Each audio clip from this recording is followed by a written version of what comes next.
So I don't make particularly good edits, but I do make them. So I am going to explain to you guys today how I make my edits usually. Actually, this isn't usually, I kind of changed my technique recently, but you're going to see how I make my edits. Personally, I like to start with a blank canvas. So my first step is usually to take off any makeup or take off any customizations and even take away any hair. If I make edits of myself, I usually take all the hair off so I can redraw the hair, but I actually really liked how this hair looked initially, so it was totally cool here. So as you can see, I'm trying to remove most of her stuff, and as you can see, it was kind of cool because after a while, when I started getting further into the process, it started to look like she didn't have makeup on. Oh, actually, speaking of makeup, I am going to put in the reference photo that I used for the eyeliner that you'll see later on. So then after that, I'm going to start adding things back, like her eyebrows, then later on you'll see that I add her eyelashes, but oh yeah, that too. I've had to fill in her eyebrows. Again, we're applying makeup because after this point, you're going to see now that I'm making it so that's the same way you would apply the makeup on your face, adding contour, adding blush, and then adding highlight. The contour is probably the most important thing here. As you're going to see progressively, it's going to get darker and darker and darker until we get to the final. So here you can see the nose for me is always the hardest part to actually build. I have such a hard time structuring noses. The lips were actually difficult too, but it wasn't structuring the lips as much as finding the color. So here's an important tip from me personally.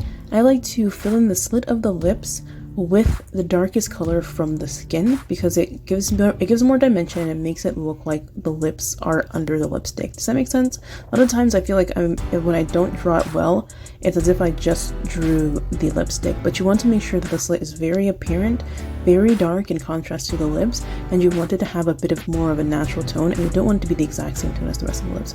So the person I'm drawing is Brooklyn Bizom. She's an awesome streamer and awesome user on Zepeto. She is an idol and a Zepeto. But the important thing is that she usually wears smoky eyeliner and big eyelashes. I always want to find her eyelashes, but I can never find them. But I wanted to give her a really cool eye look because I know that's kind of her trademark is having really cute makeup. And again, I'm going to come in and keep refining the lips. Oh, so you'll notice that I put this deep shadow under her chin. So Zepetos don't have a light source that is properly going on. So you're going to have to put in the light source yourself by adding a deep shadow. And as you can see, I put in the 2 holes for her nose. It's really important to do that, otherwise the nose is just going to keep fading away. So her lips, as I can see, I give some shadows. Oh, this is a thing that I do. I always check all of the blending modes to see if I can make anything more interesting. So then here it's going to get a little weird because I'm moving back and forth because I move with the lips and then I move with the hair. But you can see I added a few strands of hair to give it a little bit more of the hair look. This is a custom brush that I made a while back because I wanted to make harder hair so that way it looks wet all the time. But as you can see, I'm going to build it up by putting in the light, the mid-tone, and then the dark, and I'm going to keep going back and forth over and over and over until I finally get a combination that I'm happy with. This is going to take a while, honestly, especially to get the hang of, but the most important thing when you're doing anything at all with drawing, it doesn't matter what hair texture it is, the valleys are dark and the hills are light. If you are at a peak of the curl, it's going to be light. If you are at a valley of the curl, it is going to be dark. Even if it's straight hair, where the hair curves on your head is where it's going to be the lightest, and the straights are going to be a little bit darker. And that's going to give you all the dimension that you need.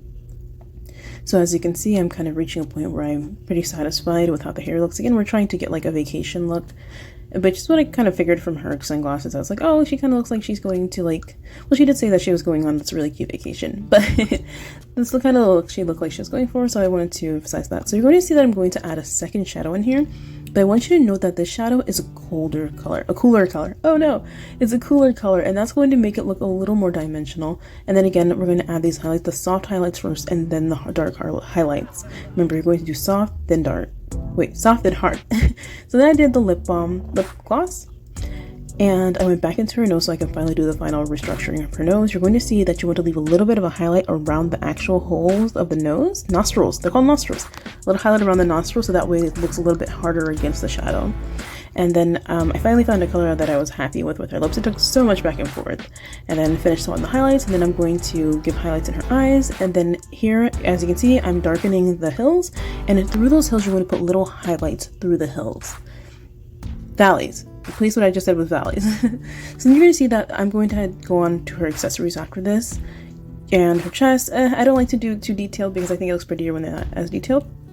But the necklace and the bag is what I wanted to talk about. You're going to see that I'm going to put a shadow under there. Yep, I'm going to draw it and I'm going to trace it instead of copying the layer or something. And the reason is you're going to see that they aren't stuck to her. You can see the slack in the shadow, especially on the necklace. So I drew a rhinestone. I will do eventually a tutorial on that, how I do that. And then I get some glitter here and there and then some highlights. I added a background and then I was done.